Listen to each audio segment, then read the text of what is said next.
إن الحمد لله نحمده ونستعينه ونستغفره ونعوذ بالله من شرور أنفسنا ومن سيئات أعمالنا من يهده الله فلا مضل له ومن يضلل فلا هادي له وأشهد أن لا إله إلا الله وحده لا شريك له وأشهد أن محمدا عبده ورسوله ثم أما بعد. My dear brothers and sisters, Assalamu alaikum wa rahmatullah. This is the second halqa or the second recording regarding a refutation of Yasir Al Hanafi from the Hanafi fiqh channel regarding wiping over the socks that are made of either cotton or wool. In part 1 of this whole issue, I clarified that wiping over the cotton or woolen socks was the position of Imam Abu Hanifa, Abu Yusuf and Muhammad Al-Shaybani, as clarified in Mukhtasar Al-Quduri, likewise Nur Al-Idah, likewise Al-Hidayah, likewise Al-Bada'i, As-Sana'i, all of them being Hanafi fiqh books. And before I actually go into the hadith section of this issue, I want to reiterate the fact that wiping over the socks that are either cotton or wool is in fact a fiqh position of the scholars. Now, in the book Ash-Sharh Al-Mumti' ala Zad Al-Mustaqna' by Sheikh Muhammad ibn Salih Al-Uthaymeen, the author of the Matn, Abu Nuja, he mentioned that it is lawful to wipe over jarabun safiqa. Jarabun safiqa. And Sheikh Muhammad ibn Salih, he mentioned, اشترط المؤلف أن يكون صفيقا, that the author made a condition that the jarab or the sock has to be safiqan, لأنه لا بد أن يكون ساترا للمفروض على المذهب, because it must cover that which is compulsory according to the madhab. What is compulsory? Meaning what you wash when you are making wudu.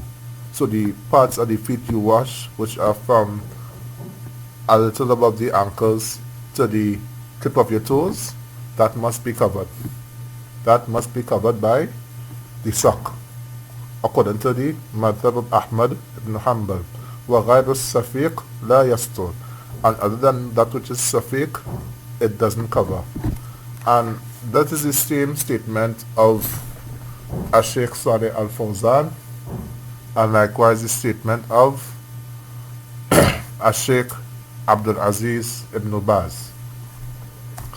Now we go into a book called Bidayatul Mujtahid wa Nihayatul Muqtasid by Ibn Rushd Al-Qurtubi, and it has under this issue Al-Mashu Al-Jawrabain, wiping over the Jawrabain. And I wrote in my notes in the Jamia Islamiyya in Kulliyat al-Sharia, Ma suni'a min coton or suf, whatever was made from cotton or wool. And Ibn Rushd said, وَأَمَّا نَوْعُ مَحَلِّ الْمَسْحِ, and as for the type of thing which you put in the area which you wipe, فَإِنَّ الْفُقَهَاءَ الْقَائِلِينَ بِالْمَسْحِ, that verily the fuqaha, the scholars of fiqh, that say that you could wipe over socks, اتفقوا على جواز المسح على الخفين, they agree upon the fact that you could wipe over the khuffain. The khuffain, which we know as the leather socks or socks made from skin. واختلفوا في المسح على الجوربين, and they have difference of opinion regarding wiping over the jawrabain. And the jawrab again is what is made of cotton or wool. فأجاز ذلك قوم, so some people have made it lawful. أجاز ذلك قوم, some people made it lawful. And this goes contradictory to the statement of Yasir Al Hanafi, wherein he said that none of the ulama have made lawful wiping over the jawrab. That none of the ulama have made it lawful to wipe over the cotton or the woolen socks. Ibn Rushd here, he contradicts that statement. He said, وَأَجَازَ ذَلِكَ قَوْمٌ, that some people have made it lawful. وَمَنَعَهُ قَوْمٌ, and some people have made it unlawful.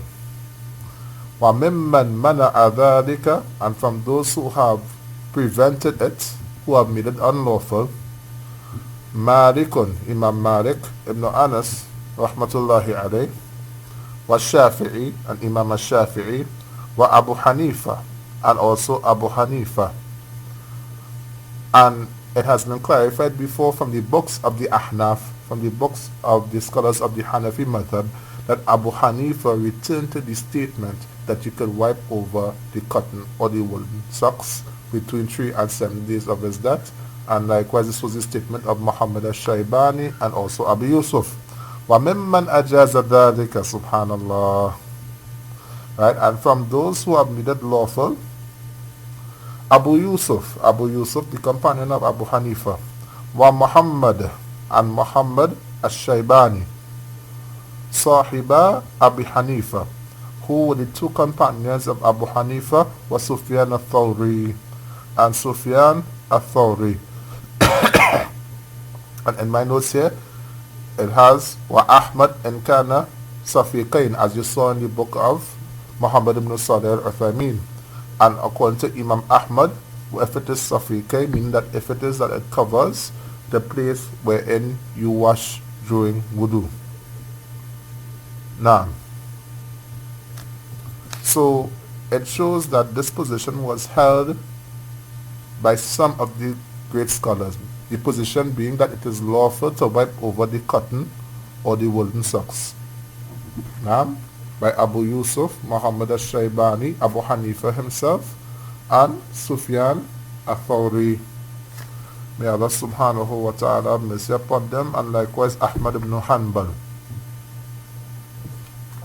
Tayyib. And likewise in the book Fiqh Sunnah by the author As-Sayyid Sabiq, he mentioned يجوز المسح على الجوربين, it is lawful to wipe over the cotton or the woolen socks. وقد روي ذلك عن كثير من الصحابة, and this has been narrated from many of the Sahaba. قال Abu Dawud, and Abu Dawud has said ومسح على الجوربين علي بن أبي طالب وابن مسعود والبراء بن عازب وأنس بن مالك وأبو أمامة وسهل بن سعد وعمرو بن حريث وروي ذلك عن عمر بن الخطاب وابن عباس.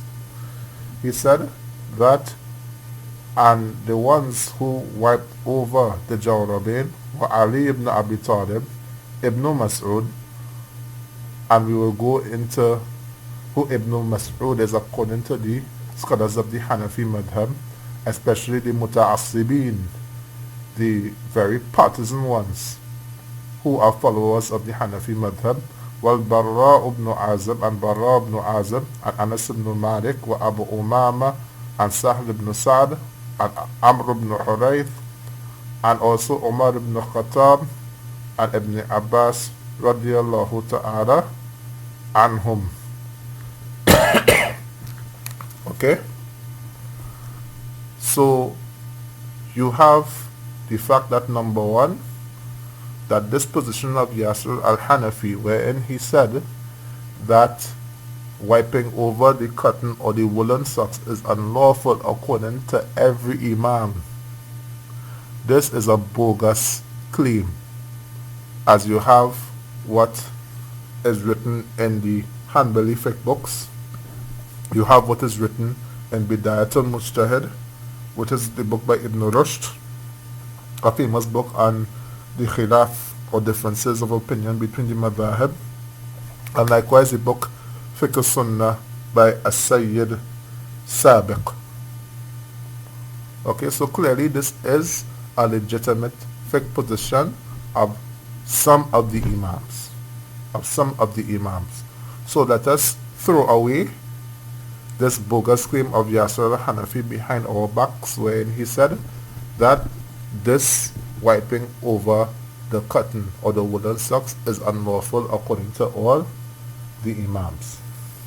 That's number one. Number two, we're looking into the issue of the hadith. Okay? And the most famous hadith is the hadith of Mughirah ibn Shu'bah, which is narrated from Jami' al-Tirmidhi, where on the authority of Mughirah ibn Shu'bah, that the Prophet sallallahu alaihi wasallam made wudu, tawadda an-nabi. The Prophet sallallahu alaihi wasallam made wudu, wa masaha ala al-jawrabaini wan-na'layn, and he wiped over the cotton or woolen socks and the na'layn, his shoes. وقال أبو عيسى هذا حديث حسن صحيح. قال أبو عيسى هذا حديث حسن صحيح.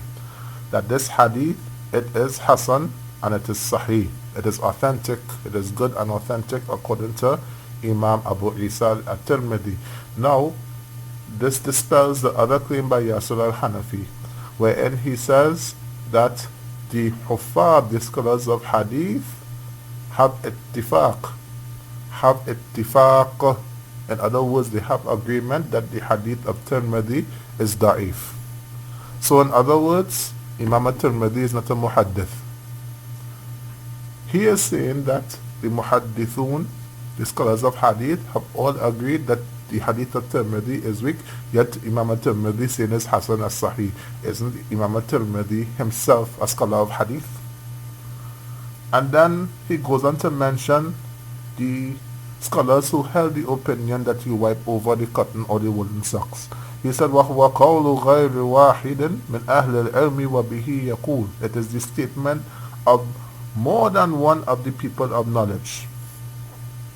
More than one of the people of knowledge. Let us go back to the statement of Yasir Al Hanafi, where he said that it is lawful according to all the Imams.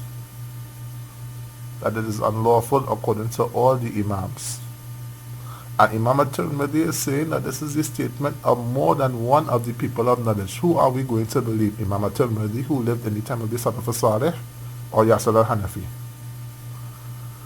He said, وَبِهِ يَقُولُ, and the ones who say it are Sufyan al-Thawri, Ibn Mubarak, al-Shafi'i, but possibly Imam al-Shafi'i had two opinions, Allah knows best, wa Ahmad, and Imam Ahmad, and Ishaq ibn Rahoya. قالوا يمسح على الجوربين وإن لم تكن نعلين. Right? That you wipe over the cotton or the woolen socks even if they don't have leather underneath it, or something hard underneath it. And كان ثخينين, if they are ثخينين. When we mentioned that ثخين is what it holds on the feet itself, number one. Number two, that it covers the mafrood, or it covers the part where you usually wash for wudu. It covers it so you don't see the skin underneath it. And number three, where it is that when you wipe over it, that water doesn't seep through it. Now, that water doesn't seep through it.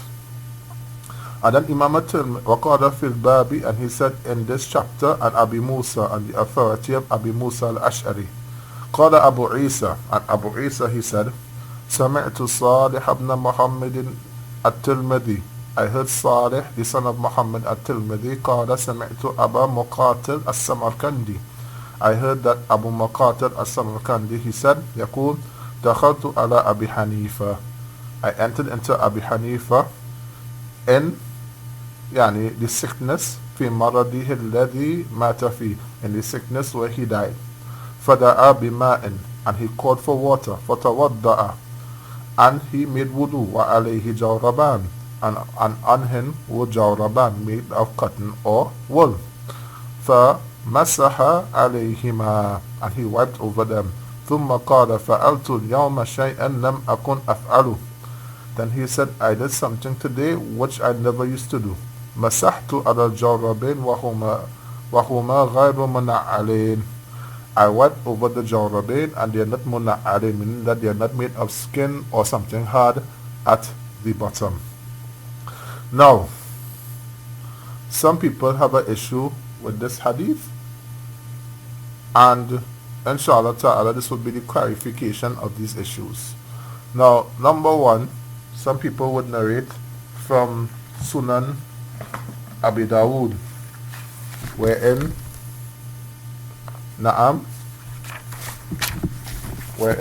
Imam Abu Dawud, he weakened the hadith saying, وَكَانَ عَبْدُ الرَّحْمَنِ بْنُ مَهْدِي لَا يُحَدِّثْ بِهَذَا الْحَدِيثِ. The hadith of Mughira regarding wiping over the jawrabain, that Abdul Rahman ibn Mahdi didn't relay this hadith. لأن المعروف عن المغيرة أن النبي صلى الله عليه وسلم مسح على الخفين.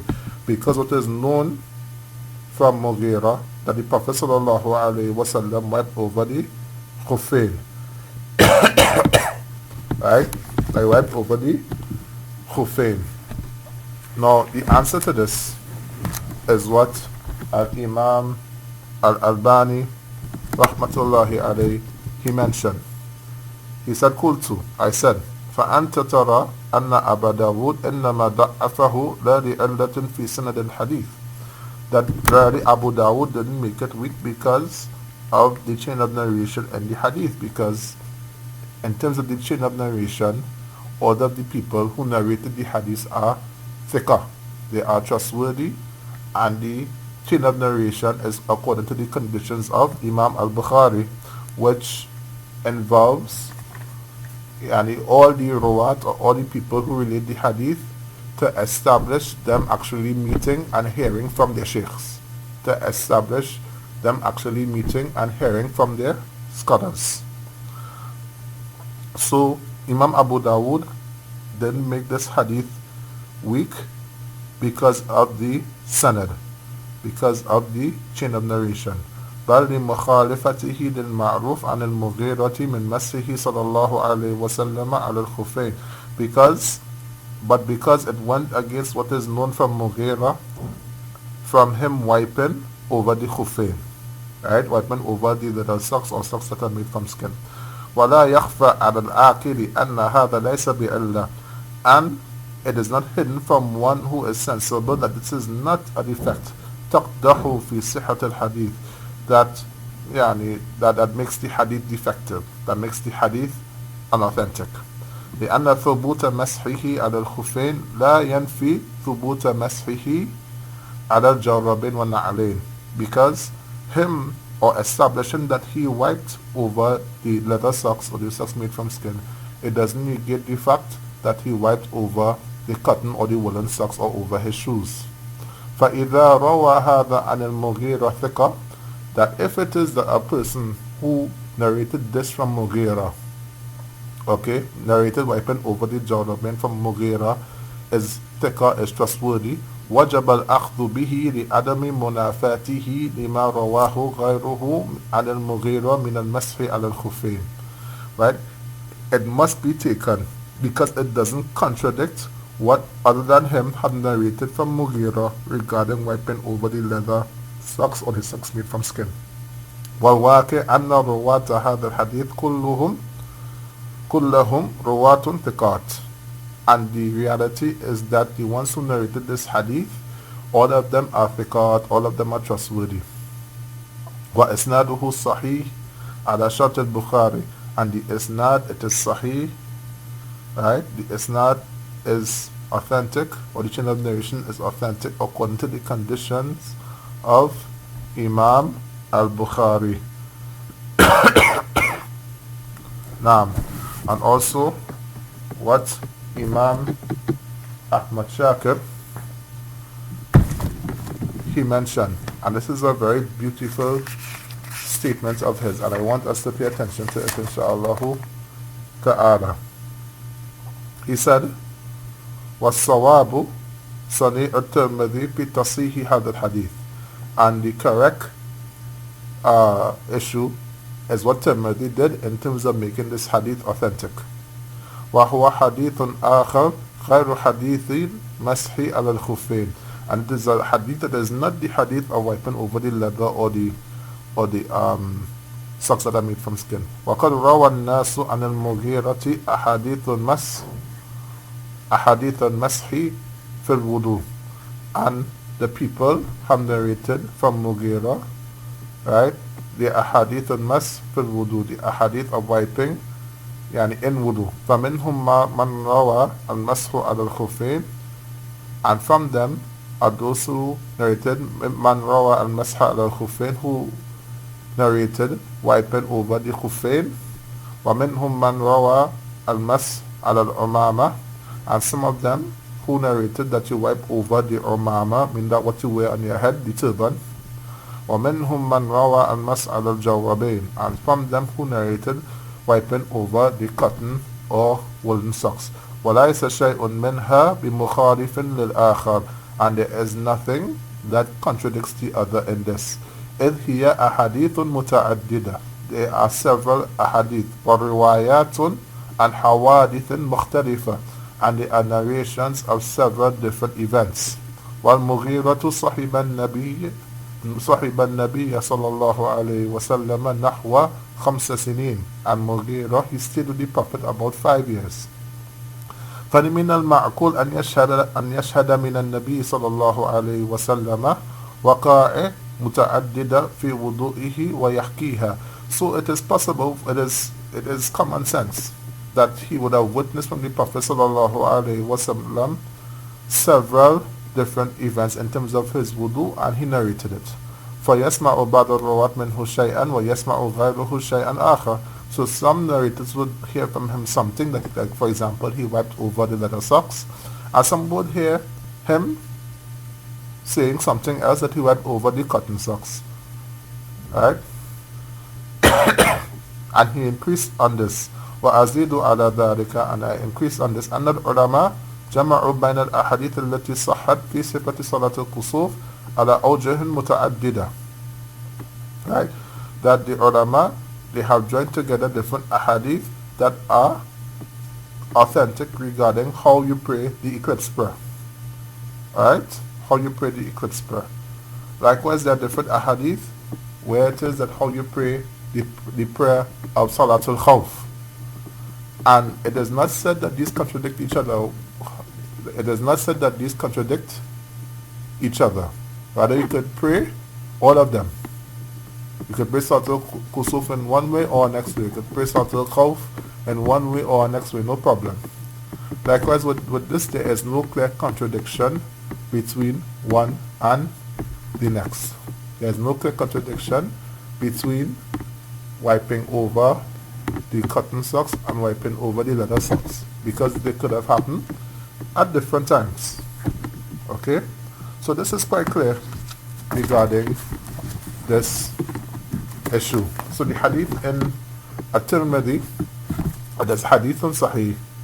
It is hadith that is sahih, because number one, the narrators are thiqat, the narrators are trustworthy. Number two, the sanad of the hadith or the chain of narration, it is muttasil, meaning that it is continuous and it is upon the condition of Imam Bukhari.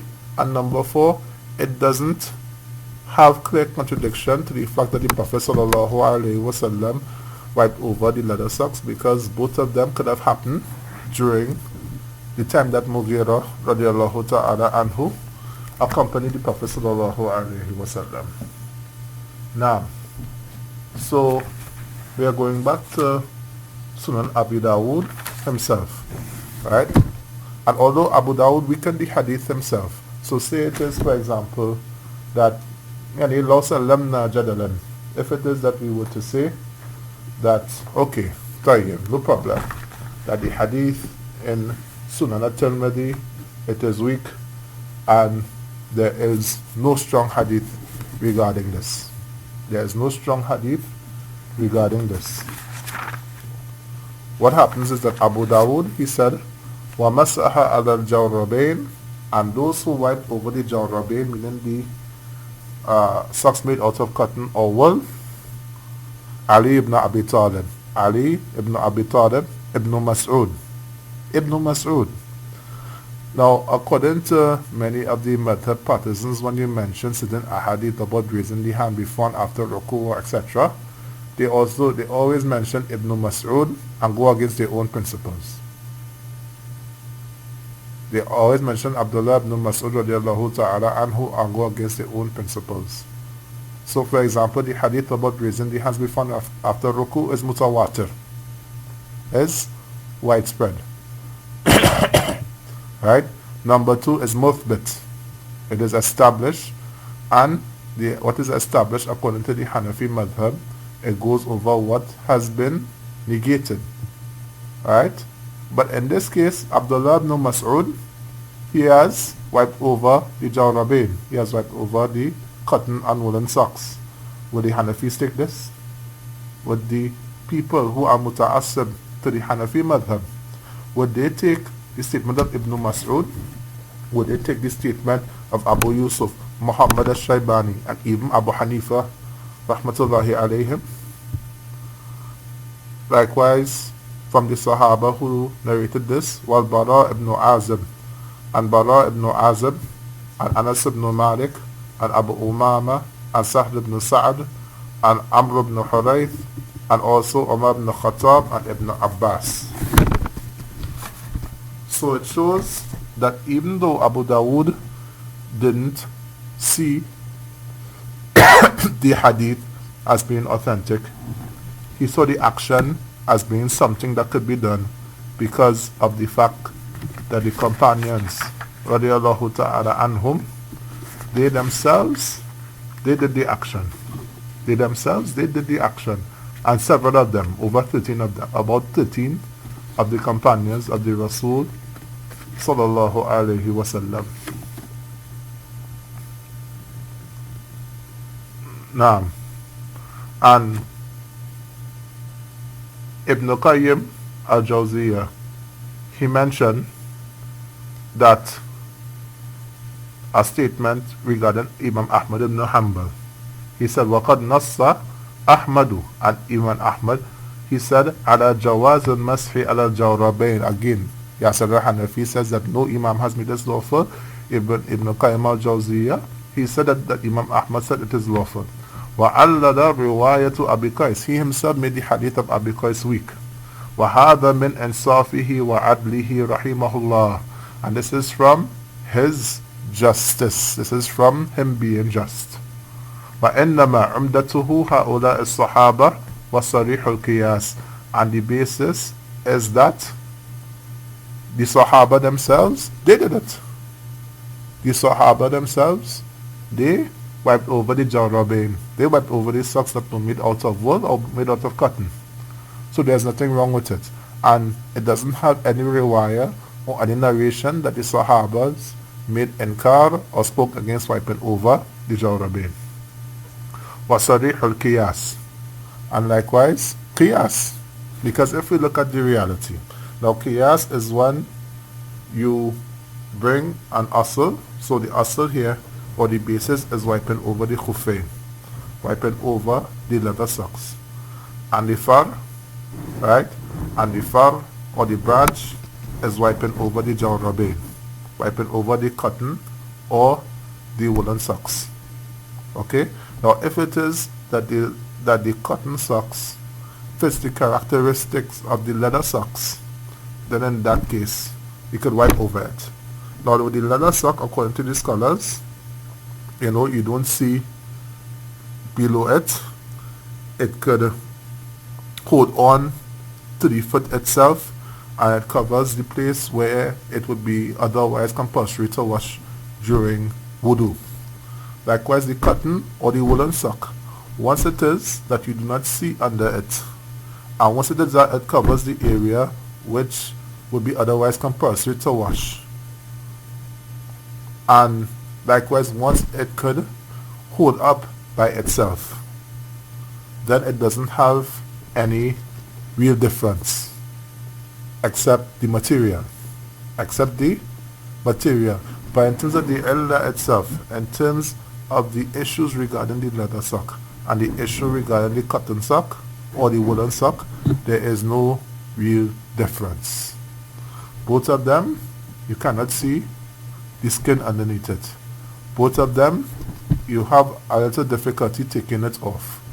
Both of them, they hold up by themselves. Both of them, when it is that you wipe over it, water doesn't seep through it. In that case, both are lawful because there is no real difference. Right? فإنه, and this is according to Ibn Qayyim al-Jawziyah, فإنه لا يظهر بين الجوربين والخفين فرق مؤثر يصح أن يحال الحكم عليه.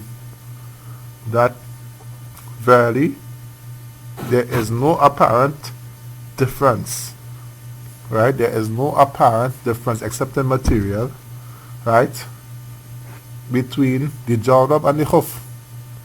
There is no apparent difference except in material between the jawrab, right, and the khuf, as I just mentioned to you all, right? Where it is that, you know, you cannot say that both have the same ruling. Okay? And for those who say that it doesn't have the same ruling, then they have to have dalil for that. They have to have dalil that there is a big difference between the leather sock and the cotton or woolen socks that fits the criterion of the leather sock. That fits the criterion of the leather sock, wherein you cannot see below it, wherein it holds up by itself, wherein when you wipe over it, that water doesn't seep easily through it. Okay, they have to bring some type of difference between both of them. So, in conclusion, we're going through some points here, inshallah ta'ala, to clarify, just to summarize. Number one, that the the opinion of wiping over the jawrabain, or the opinion of wiping over the cotton or woolen socks once it fits the criterion of the leather socks, right, that this is an opinion according to the scholars of Al-Islam. This is an opinion according to the scholars of Al-Islam, right, including Abu Hanifa, Muhammad al-Shaybani, and Abu Yusuf, Imam Ahmad, Sufyan al-Thawri, Ishaq ibn Rahoya, etc. Okay, so it is not for Yasir Al Hanafi to say that this is unlawful according to every imam. That this is unlawful according to every imam. Rather, it is lawful according to many imams, and some imams, according to Ibn Rushd, they have prevented it. So that's number one. So we have to throw away that statement when Yasir Al Hanafi said that no imam has made it lawful, because in fact imams have made it lawful. That's number one. Number two, that the hadith regarding wiping over the jawrabain, it is sahih. It is an authentic narration narrated in Sunan at-Tirmidhi, right? Because of the fact that the chain of narration is authentic, it is continuous, and all the rijal are thiqat.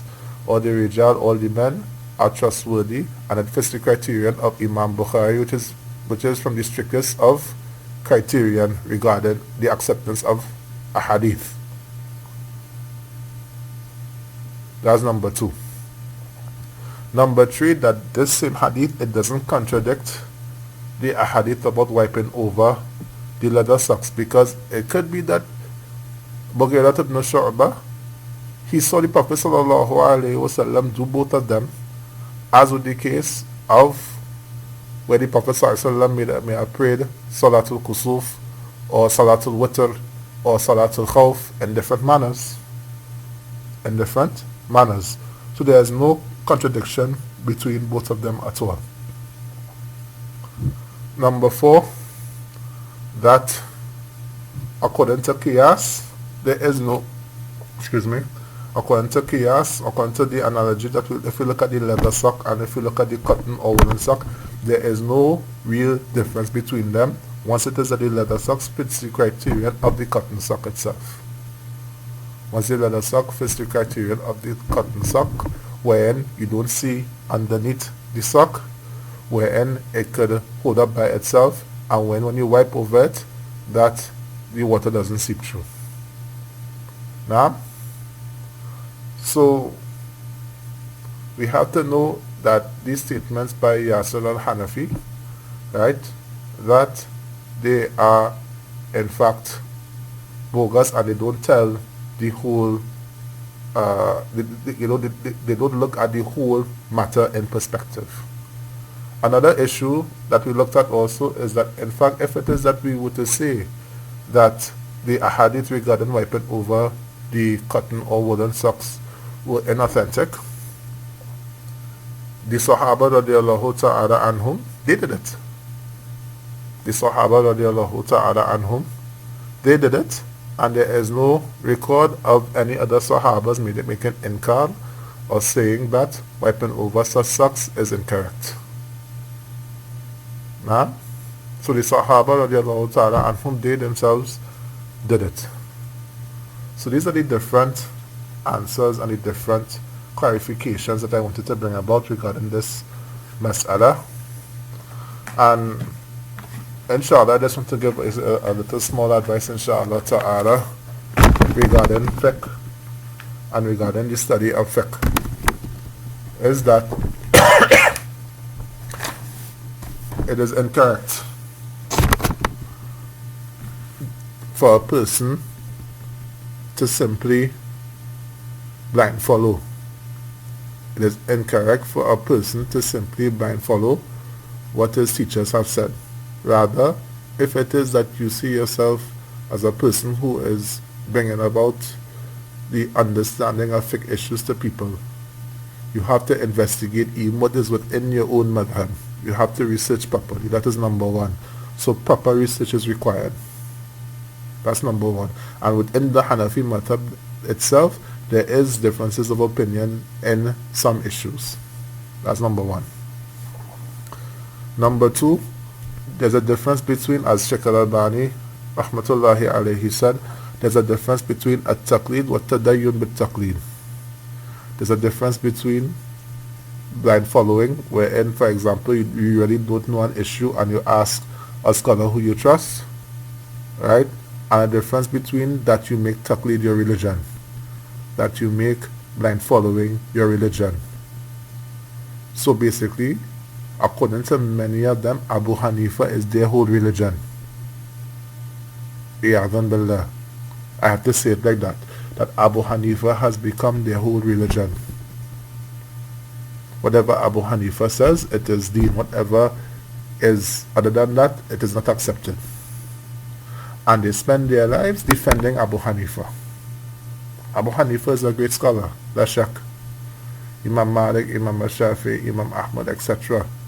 They were great scholars who strove their hardest to quote the sunnah of the Messenger sallallahu alaihi wasallam. But it did not mean for any of us to be partisan and to blind follow them and to defend them at all costs. Even if it is that you find that there are issues wherein, there are more authentic ahadith, in the said issue, with an ex-scholar. This is not how Islam is to be practiced. This is not how Islam is to be practiced. Thirdly, according to Sheikh Muhammad ibn Salih al-Uthaymeen, we have to be wasi' al-sadr.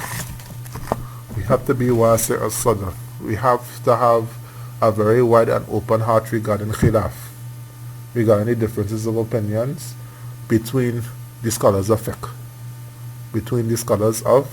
fiqh. Now, this is a very important issue, because although it is that that the opinion that I take may differ from other scholars, may differ from the scholars of the Malikis or the Shafi'i or Imam Abu Hanifa's own opinion, I still respect who they are, and I still respect their opinions, and I still respect their efforts in practicing the sunnah of the Rasul sallallahu alayhi wa sallam. And even if it is a person who's another opinion in fiqh, and he bases it upon the dalil that he has, then la mushkila, we don't make that a problem. For example, putting the hands first or putting the knees first in sujood. You don't make that a problem. You debate, you bring your hujjaj, etc., but you don't make that a problem. You become wasi' al-sadr, where it is that you learn from each other and where you could take from different madhahib and take from different statements of the scholars. But when it is that we become dayiq al-sadr, when it is that we become constricted in terms of our outlook and fiqh, it leads to ta'assum. It leads to partisanship and making the whole deen that particular madhab or these particular opinions that I follow. And if someone else doesn't follow it, he is not a proper Muslim. This is not the way at all. Rather,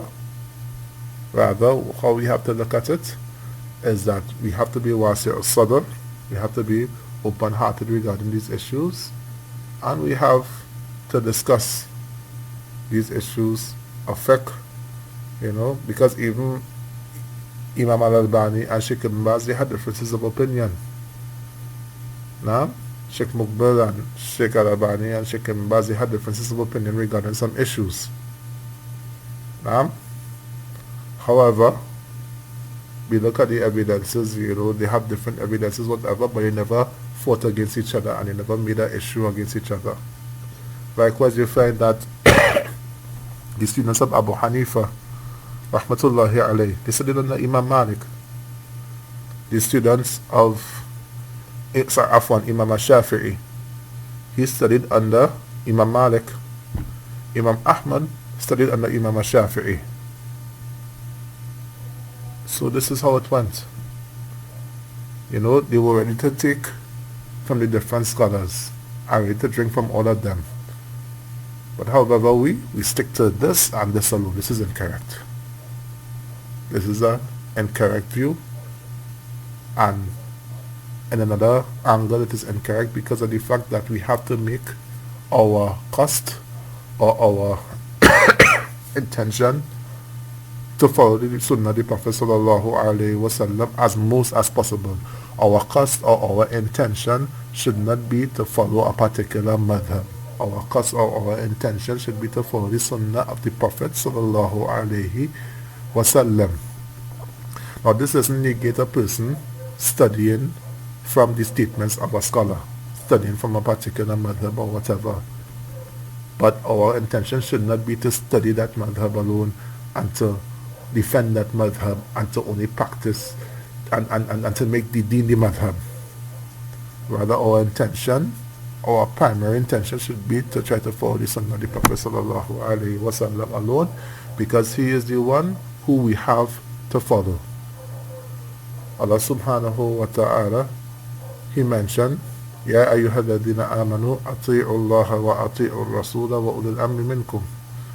O ye who believe, obey Allah and obey his messenger and those in authority, meaning the scholars and the rulers. فَإِن تَنَازَعْتُمْ فِي شَيْءٍ, if you disagree upon something, فَرُدُّوهُ إِلَى اللَّهِ وَالرَّسُولِ, then return it to Allah and the Rasul. إِن كُنْتُمْ تُؤْمِنُونَ بِاللَّهِ وَالْيَوْمِ الْآخِرِ, if you believe in Allah and the last day. If you believe in Allah and the last day. So again, just to reiterate my advice, there's a difference between studying a madhab, because I myself, I have books of the Hanafis, the Shafi'i, the Malikiya, the Hanabala, and I study primarily from books like Minhaj al-Sadiqeen and Zad al-Mustaqna and these books like that.